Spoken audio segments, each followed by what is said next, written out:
जय जवाहर, मैं हूं तपेश जैन और हम लोग हैं Chhattisgarh chamber of commerce and industry में। सुभा कलाकृति ये देख रहे हैं। सुभा एक अच्छी कलाकार है और इसे बहुत सारे अवार्ड भी मिले हैं। क्या कुछ कहोगे सुभा, क्या चीज़ बनाते हो आप सबसे पहले? जी, सबसे पहले तो चैम्बर ऑफ कॉमर्स का धन्यवाद, तपेश जी आपका धन्यवाद जो शुरुआत से आप सभी को प्लेटफॉर्म देते रहे हैं हर क्षेत्र में, और इस क्षेत्र में भी आप सभी को आगे बढ़ा रहे हैं, ये हम सबका सौभाग्य है, तो आपको भी आभार। और मैं धान, जूट, बांस और मिट्टी से बने गहने बनाती हूँ, जिसपे जूट में मैंने 14,850 गहने बना करके golden book of world record में अपना नाम दर्ज कराया है। और जैसे अलग अलग फेस्टिवल्स आते हैं तो उस फेस्टिवल्स के अनुसार भी जो है मैं ज्वेलरी बनाती हूँ, और मेरे पास 50 रुपये से लेकर के 1500 तक की ज्वेलरी आपको मिल जाएगी, जिसमें मैं एक जो नॉर्मल व्यक्ति है जो आर्थिक रूप से सक्षम भी नहीं है और यदि वो भी परचेस करना चाहे तो कर सकते हैं। तो कैसे सीखा और कितनी?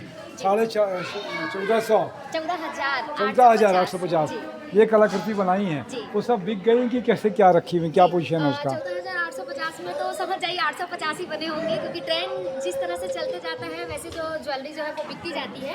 और जैसा कि आपने बोला कि कहाँ सीखा, तो मैंने सीखा कहीं से नहीं है, बस माँ दुर्गा की प्रेरणा से इन चीज़ों की मैंने शुरुआत की। और धीरे धीरे, क्योंकि जो आप ज्वेलरी देख रहे हैं, ये मैं इसीलिए कहती हूँ कि मैं इसकी 100% गारंटी लेती हूँ कि ये सब मेरे दिमाग से उपजी हुई चीज़ें हैं, तो आपको इसकी कॉपी कहीं नहीं मिलेगी। तो ये सब नई चीज़ें अब लोग मेरी कॉपी कर रहे हैं, और इसके साथ ही जो मेरे विद्यार्थी हैं जिन्हें मैं सिखाती हूँ, जैसे अभी संस्कृति विभाग छत्तीसगढ़ शासन द्वारा आयोजित जो 22 वर्षों से आकार आयोजित किया जाता है, उसमें भी मुझे इस बार जूट ज्वेलरी शिल्प हेतु जो है शिल्प गुरु को सम्मान प्राप्त हुआ। वहाँ भी मैंने 52 विद्यार्थियों को जो है इसका प्रशिक्षण दिया है। तो अब मेरे विद्यार्थी मुझे फ़ोन करके बोलते हैं कि मैम आज हमने एग्जीबिशन लगाया, तो उनके पास अब मेरी बनाई हुई ज्वेलरी भले आपको दिखेगी, और बाकी हर तरह की नई ज्वेलरी आपको मिल जाएगी। तो हर तरह का आइटम बना लेते हो आप? जूट से है, मिट्टी से है, जी, क्या क्या है? धान, जूट, बांस, मिट्टी। जैसे कि आप ये देख सकते हैं, ये शुरुआत हम धान से कर लेते हैं। जैसे ये जी, जी। धान की इयररिंग्स जी, आपको जी। दिख जाएंगे, ये धान की अंगूठी आपको दिख जाएगी। और जी। इसके बाद जैसे हम देखते हैं ये बांस है, जी, तो जी। बांस पे भी हमने ट्राइबल आर्ट बनाया है।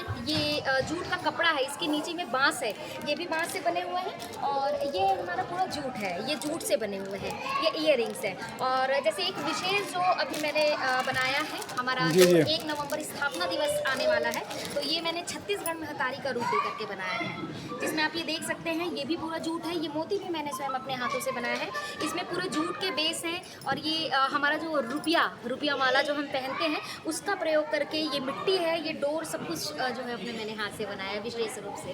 तो बहुत अच्छी बात है, 1 नवंबर आने वाला भी है, जी। छत्तीसगढ़ राज्य स्थापना पे आपकी कलाकृति चले और छत्तीसगढ़ का नाम रोशन करे, ये हम लोग उम्मीद करते हैं। आपने समय दिया इसके लिए धन्यवाद। मैं तपेश जैन, नरेंद्र ऑफिसर, जय जवाहर, जय छत्तीसगढ़।